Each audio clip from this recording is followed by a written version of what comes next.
Hello everyone. This channel is called All Your Dev, and it is a channel geared towards programmers of all experience levels to learn languages you are not yet familiar with. We also may cover computer operating systems, technical things, DevOps, containers. It depends. We will have many different kinds of series on the channel. That is the plan. And this series is called Rust Simplified. This series' focus is to start out with simple concepts of the language, which will help people approach the language more easily. And each episode starts with the simple aspect, and then as the episode goes further along, it gets into more and more complex things. So you can come back and watch this anytime to pick up more, but the beginning is the easier stuff, and then as you go on, you get into the meat, the good stuff. Well, it's all good, but yes. So that's the series, that's the format, and that's this channel. So this episode is specifically about traits and type information. And as functions are very core to this language, and this is where you use type information, and it's where you define behavior, as it were, for traits. Functions will be covered here a bit as well. Alright, so this is the playground on rust-lang.org. play.rust-lang.org is the website. This is where you can type in Rust code and try it out. So the first thing we're going to do is do an example function. And so we give it a function name, thing, and it's going to take some parameters. So you put your parameters in here. You can have your parameters A, B, and C, but this won't work this way because you have to give type information around. So, for example, you would do that like this. So A is of type usize, B is a string, and C is isize. Isize and usize are the operating specific size types. So if it's a 32-bit operating system, they'd be 32-bit wide. 64-bit would be 64-bit wide.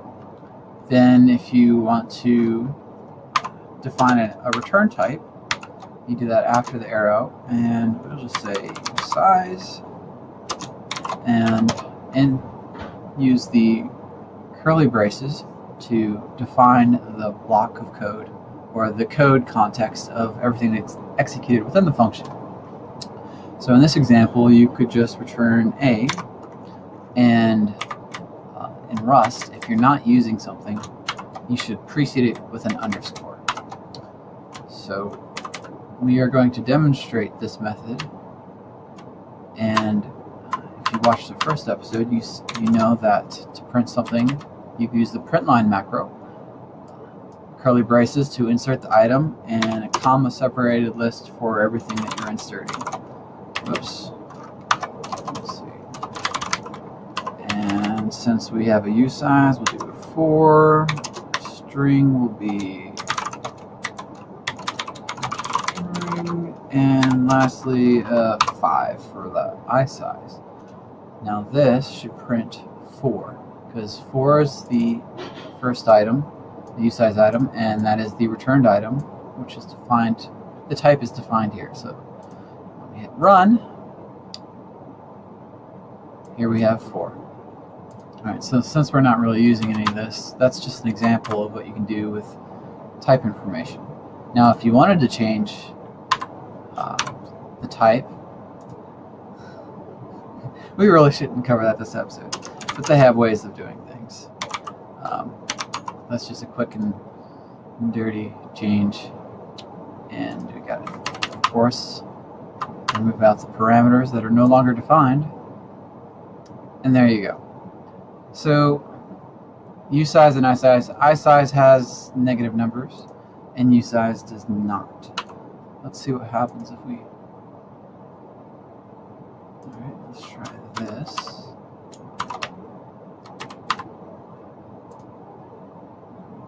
There we go. So isize has negative numbers and usize does not. Usize is 0 and above. If you change this to usize, this shall fail. Expected usize found isize. Try it this way. This will also fail. Alright. So anyway, we have a function. You have parameters with type information. And you have your return types.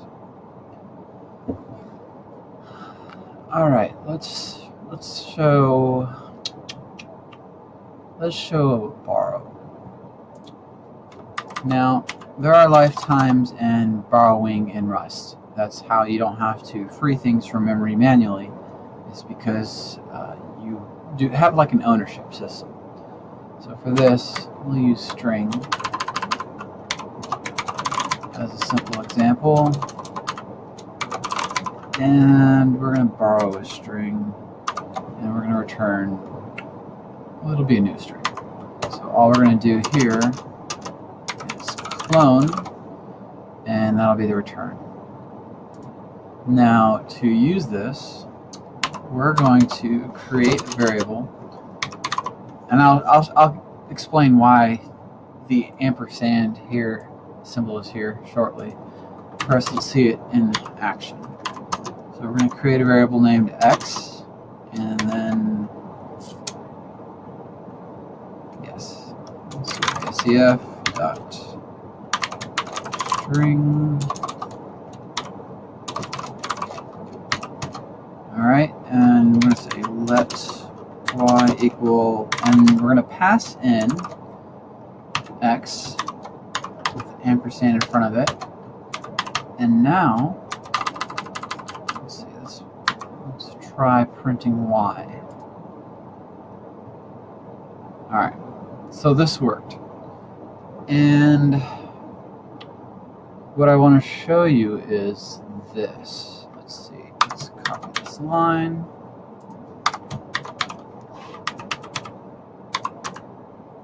Copy this again. Alright, so this example, we're going to print the same thing 3 times, and this should work. Alright, so the first item, this line here, is actually the cloned result here because y borrows, it borrows the x that's passed in. So this borrow, what this borrow does, it allows you to use it here and here after it's been used here. And I can prove it by taking it away from here. If you remove it here, since it no longer requires a borrow, you remove it from here, when you try to run this, it'll complain. Alright, so what it's saying is the values move here. So as soon as we say let y equals the function thing, and we pass it x, x is now an owned item taken into the method. Since the method thing is no longer borrowing the string, it's not referencing the string, it's taking ownership, it's bringing it into the method. So now the method thing has consumed it. It will not give you back the original x. So x is no longer available after this line. See, it says value borrowed here after moved. So this line, line 10 right here, we're trying to use x again, but it's already been consumed and owned here at line 7 after it was moved. So this is why we put in a borrow, and we use the ampersand symbol to symbolize, yes, this is a borrowed item. We're taking x, we're borrowing it into the function named thing here, and this function returns a copy by cloning. And then once it's borrowed, we can just keep using it. Now this,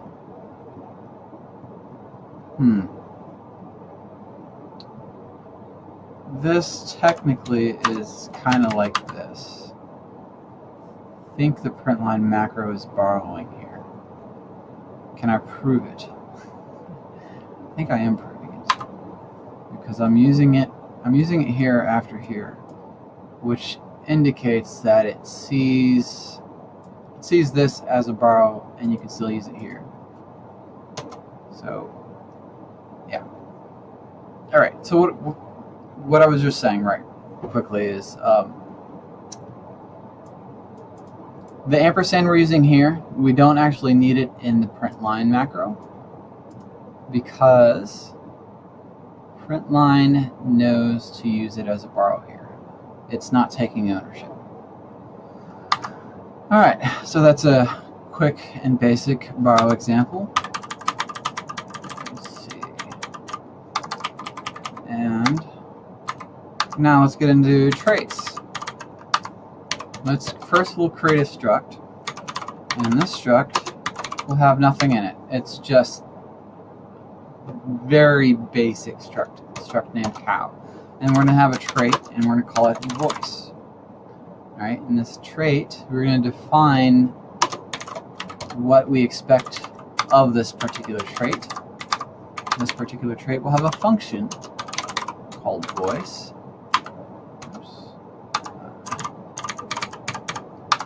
And this function will not return anything. But for now, it will take an argument. So we're going to say, we'll take a sound and make it a string, and we'll just borrow it. Borrowing's normally safer. Alright, so now we have a trait. This trait voice can be applied to any kind of struct. So if you have a struct of a human, a struct of a dog, a struct of a cow, all of these can implement the trait voice, and then you simply implement that voice method for it. And it's really simple. I will show you right now. Right here. So we will take this trait. So we're going to implement, so impl voice for a cow. And all we have to do is use the same outline that we defined it as, take the semicolon off the end, and then inside we do what we're doing with it. So we're going to do a println, and we're simply just going to put the sound in the output. Println sound. We'll add an exclamation point after it just so it's a little clearer what's going on. Now when we use this, typically for a struct, let's see, we're going to call it, let's call this cow Joe. Let Joe equal cow, and since there's nothing being defined inside it, let's just use curly braces. That should work for an instance of cow.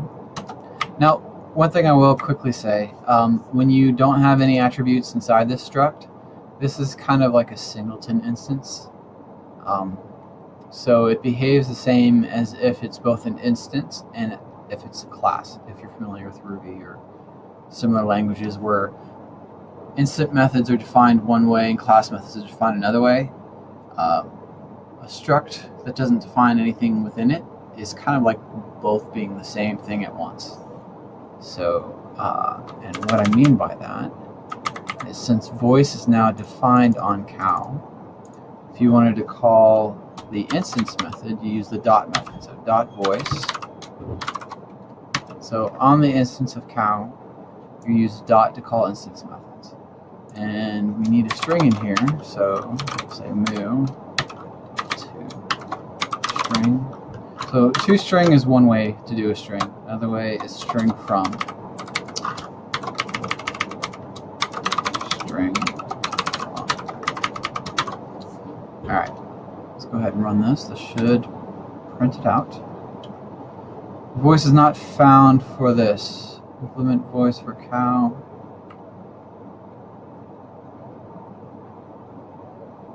Candidate voice.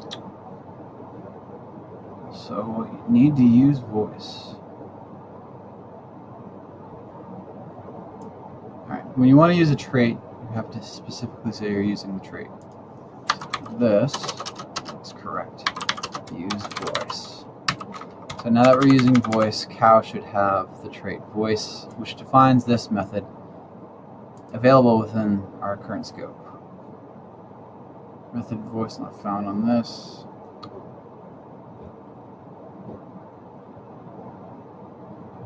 Oh, I see what I did.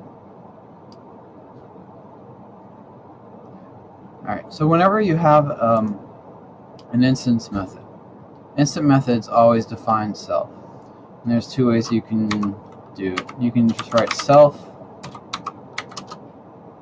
and then the other kind is a borrowed self. So the first parameter being at self or that. So now if I run this,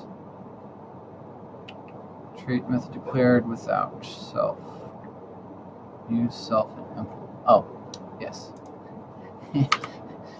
So when you define a trait, you're saying exactly how it's supposed to be defined. You can't define it any other way.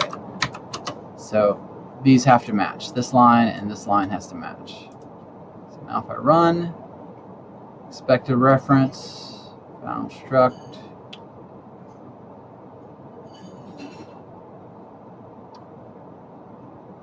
Oh yeah, because we're borrowing here. So we borrow here. Wait, nope, further down. Right here, borrow here.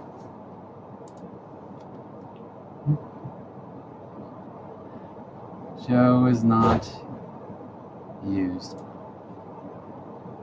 Did I do that? I didn't I?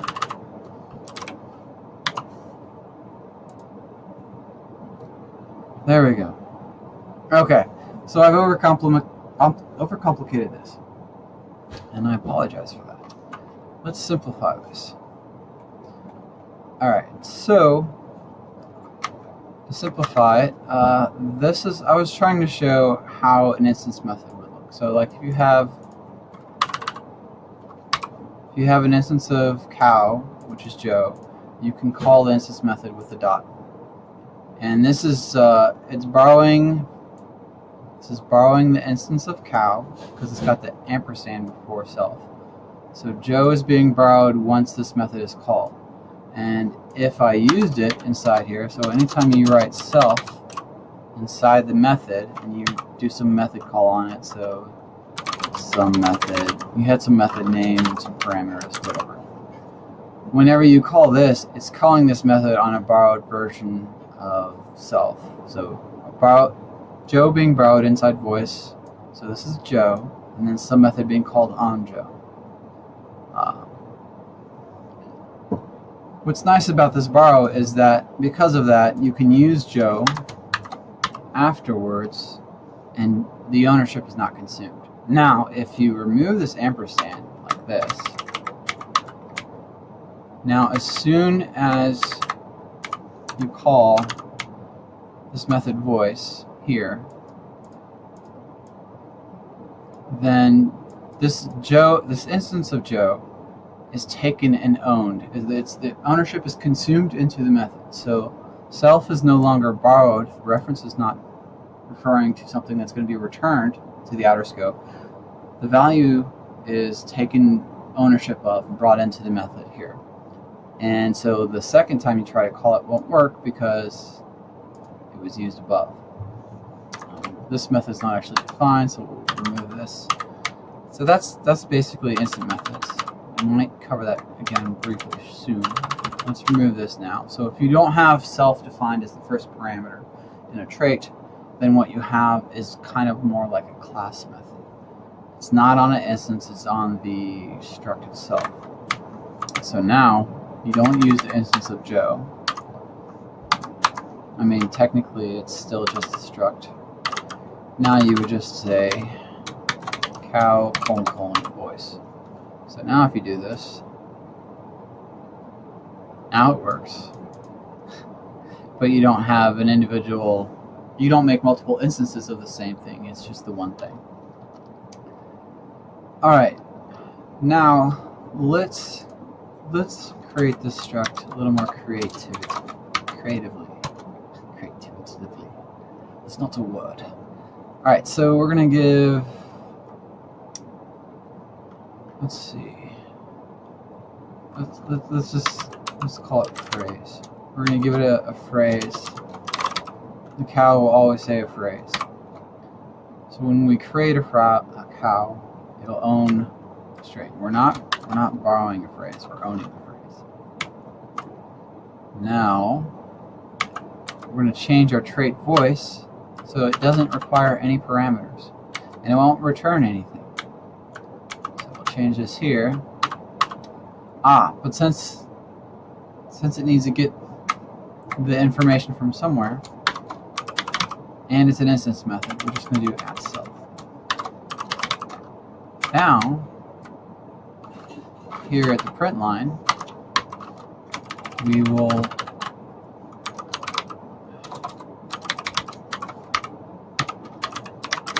have it use the phrase on self. And since self is already borrowed from here as a parameter, we don't need to put it here. The whole context here is already borrowed, and println already uses stuff more in a borrowed way. So now, when we create an instance of cow, let's call this one Susie. We have to use a let to assign the variable. Let Susie equal cow, and we're going to give this cow a phrase. String from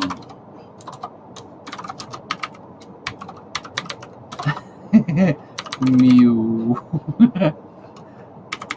Alright, now Susie's going to use her voice, so Susie voice. This will print out how Susie speaks, removing this semicolon. Alright, so when you use a struct, or when you define a struct like this, it has items within it, do not place a trailing semicolon there.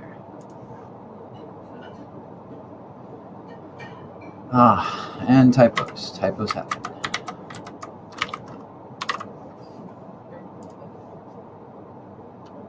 There we go.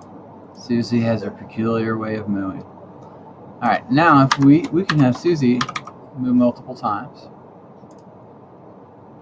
because this trait borrows self. If we remove the borrow, then this will blow up and only let us move once, and then say value has been moved here, and value was tried to be moved after. So here, line 20, it says Susie's already been moved. The ownership is gone. So here's line 20. Here's line 20. We can't do this because up here the ownership has been consumed by the method voice.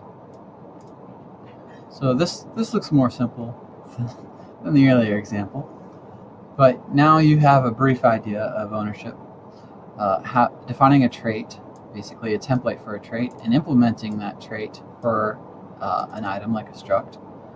And that is the gist of it. Next we have return types. I mean, we already did return types on the functions.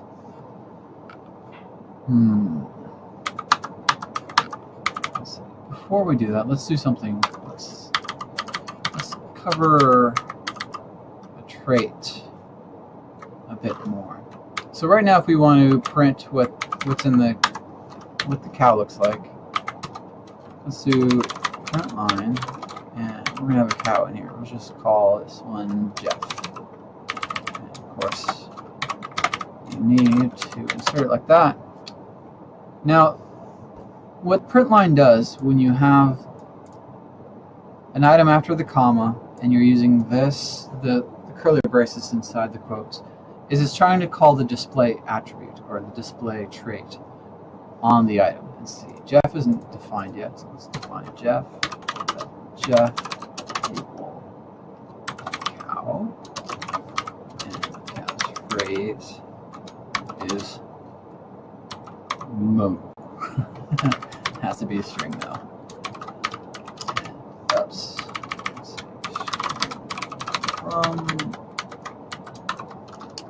Let's see, and semicolon at the end of a let should. Now this will complain because the display attribute is not implemented for cow here. run. Oh, yes. This is very helpful this is a warning saying that you're not using the trait that you just included. So we've included voice, but we're not using voice. The voice method's not being called. This helps you write cleaner code in Rust, which is quite nice. But if you don't care for writing nice code, you can ignore it. And if you put an exclamation point at the beginning here, this allows it makes this rule apply to the whole program. And I switch from warn to allow. Hit run. Alright, good. So that warning went away. Associated item not found. Oh, okay. I used a capital F here. It's not supposed to be capitalized. Run. Cow cannot be formatted. Yep, this is what I was saying was going to come up. It cannot be formatted with the default formatter. The default formatter is typically implemented with a trait called display. Now, it's suggesting us to, here we see, the trait display is not implemented for cow. It's suggesting that we use this. And this is the debug formatter, which won't work for us either. And I'll explain that right now. Let's go ahead and switch to our debug format here. And this will complain, instead of saying the display trait's not implemented, it'll say the debug trait is not implemented. See, cannot be formatted, debug is not implemented for cow. And here we have a note. Add this or manually implement debug to have it work. So Derive is a really nice feature in Rust, which lets us not have to write debug out for ourselves. We don't have to write like we did here with voice. We don't have to write this as debug and then have a debug formatter in here, and then it takes the right macro and puts the debug out all nice and stuff like that. We don't have to do that. And the way Derive works is as long as everything within the struct already derives the item, so strings already have debug derived on it or implemented on it. So because that works, it knows how to display cow much more easily. So if we just hit run, because we derived it, we can actually see this is just like this.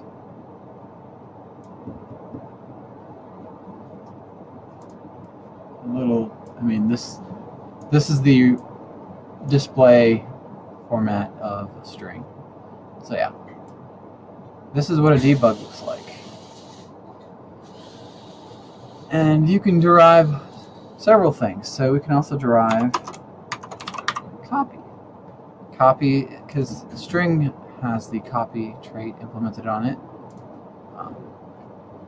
Actually, I misspoke. It doesn't have copy, it has clone. Clone is what I meant to say. And clone and copy are important things to note. Numbers in Rust have clone. Strings have copy. Slices I think slices might have clone, but we haven't covered slices. So when you derive something and you derive clone, this makes the clone method available. So this method, clone, should work. Let Ollie equal Ollie. Alright, and if we remove clone, let's see what happens. Yes. So without deriving clone or implementing it manually like voice is implemented here, then when we try to clone it, it says the clone method's not found. Yeah. So simply just add it back here with the derive clone for our struct cow, and now we can clone it. Alright, so that's enough for Derive. Now let's look at a very useful trait called into. Now when using strings, let's see. Yeah, alright, we're done with the cow example here.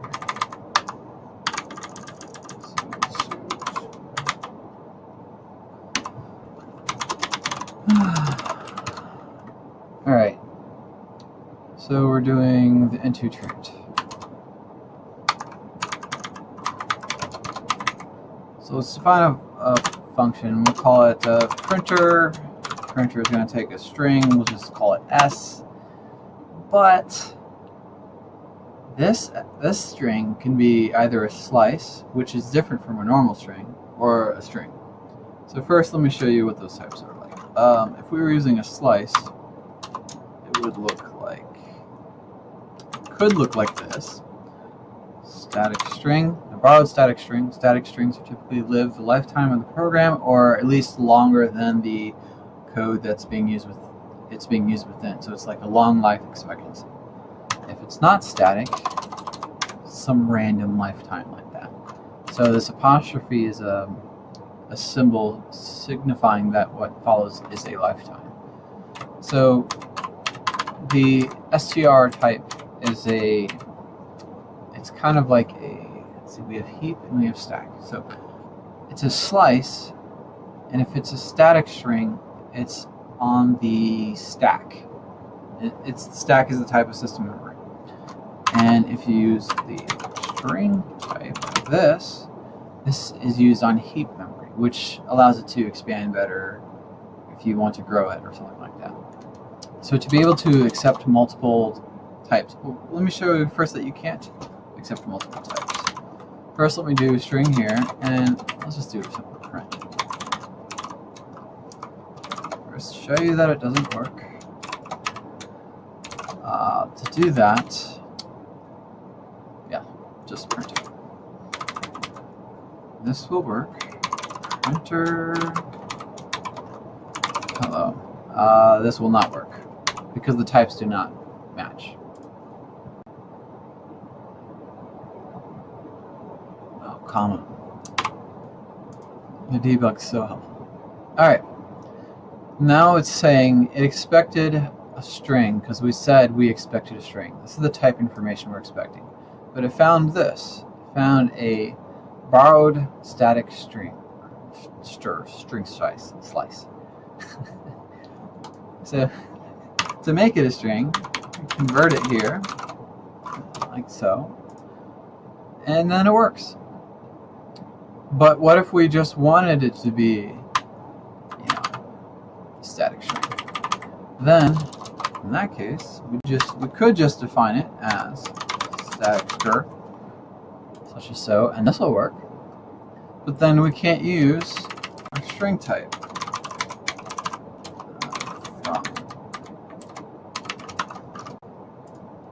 This won't work. Expecting a type here. Wait a minute. Oh, if you ever see type ascription, this word here, type ascription, that typically means you did 1 colon instead of 2 colons. So just remember that. That's a weird, misinformed debug thing. So you have to use 2 colons for the from trait to be used properly. So I'll hit run. This won't work, again, because now we're expecting the other type, the static string being borrowed. And we have a fully owned on the heap string, which is not what it was expecting. So now let's look at the into trait. The into trait,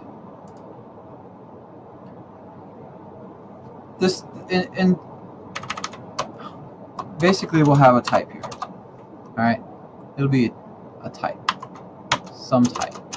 And the type is going to have the into method on it. Alright, but we need to tell it that it has to have the into method on it, because if you do this, it won't work. S equal S and 2, and let's just do this. This won't work, but this is kind of the idea we're going for. Alright, so first of all, it has no idea what T is. It thinks it's a trait, but it's not a trait. It's a... what's that word again?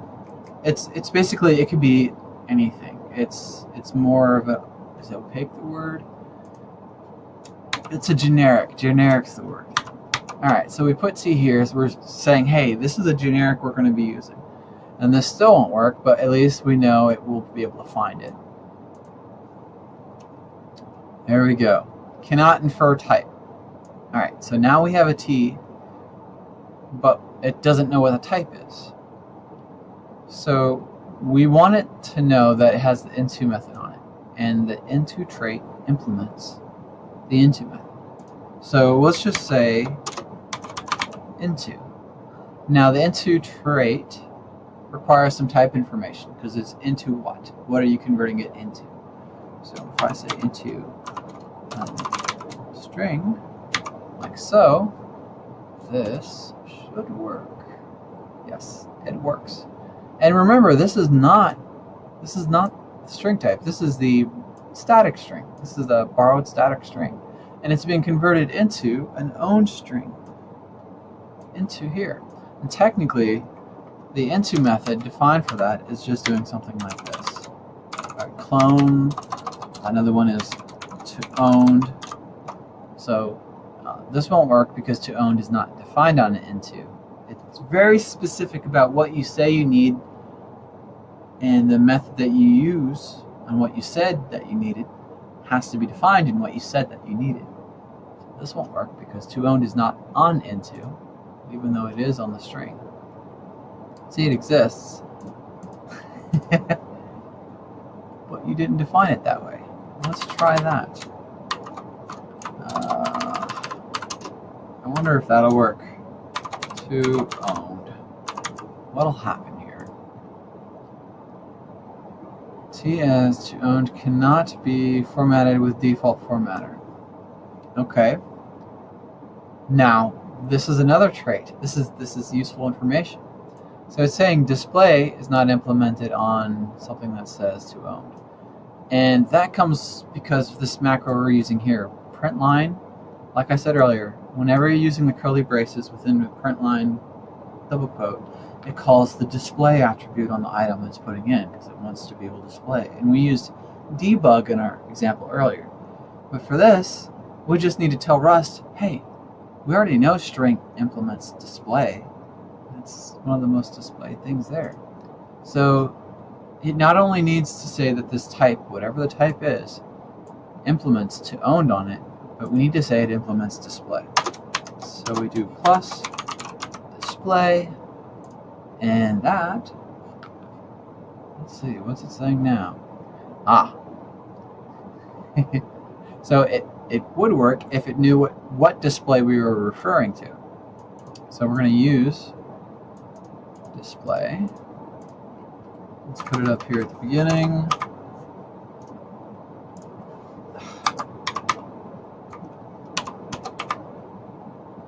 Paste and hit run. Owned cannot be formatted with the default.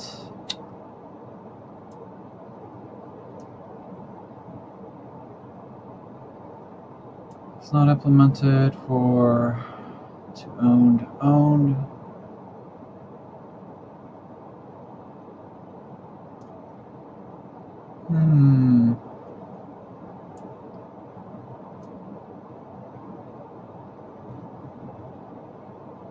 Well, let me cheat.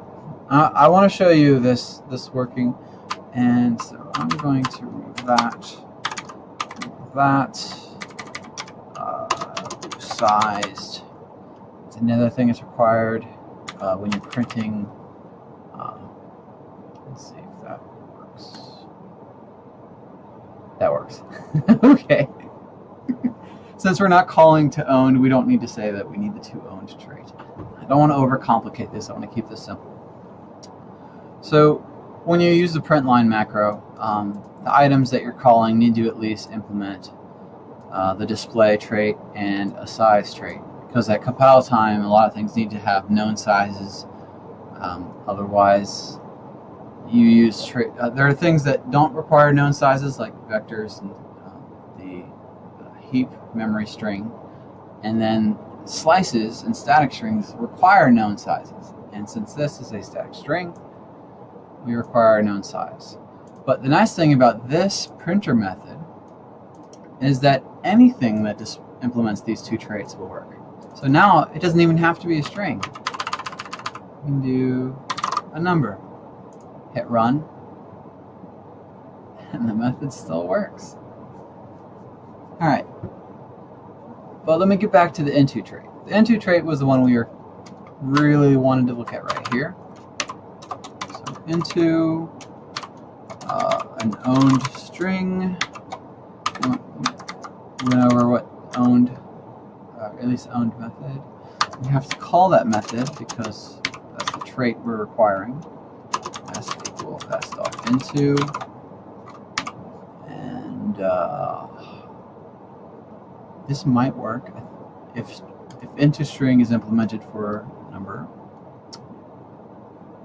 Okay, it's not. Who cares? We're not going to use that. We'll just do some regular string slice static string. Okay, so that works. I could do it earlier. Now I want to show you this. If we put a borrow here, what's it do? Alright, complains. Put a borrow here. What's it do? Cannot infer type S. Forgive me, I'm just playing around here. Okay.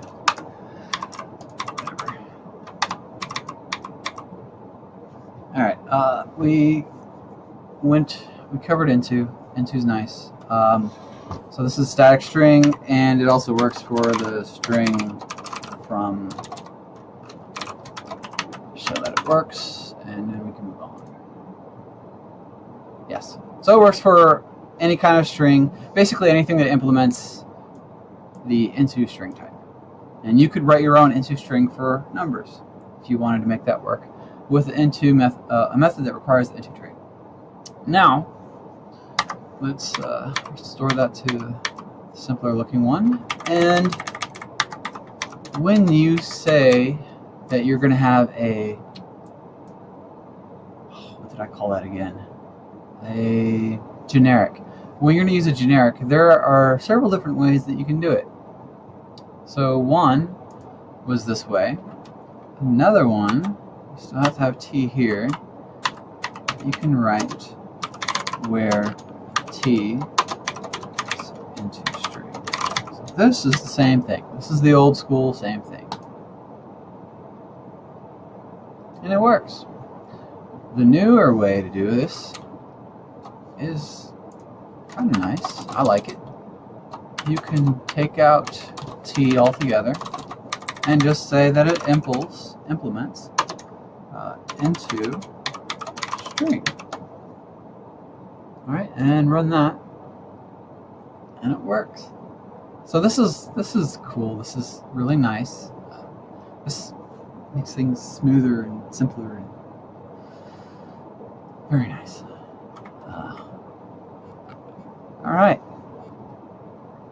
Let's see, if you have any questions, I believe that was a fairly thorough introduction to traits. I showed you derive, I showed you display and size. So if you were to do display and sized here, display plus size,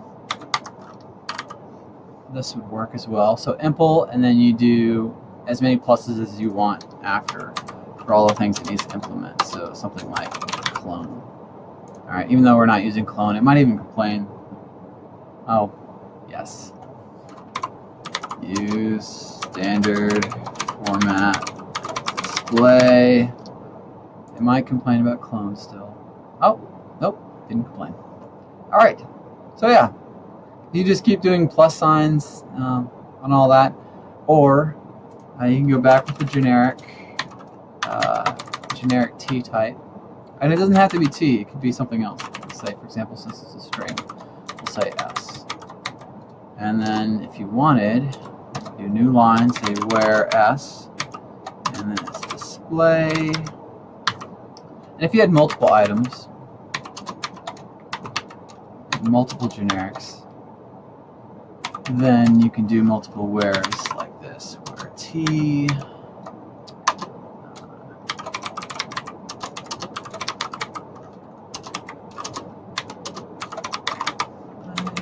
just for a simple example, and this needs to have a variable name. This might need a comma. Let's see.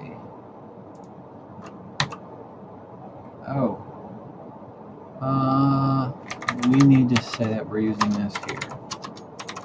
So there's where T is getting used. And now we can give it another parameter. And let's see if that works with or without a comma. Okay, let's try a comma. Do you use a comma at the where? Where? Oh, no.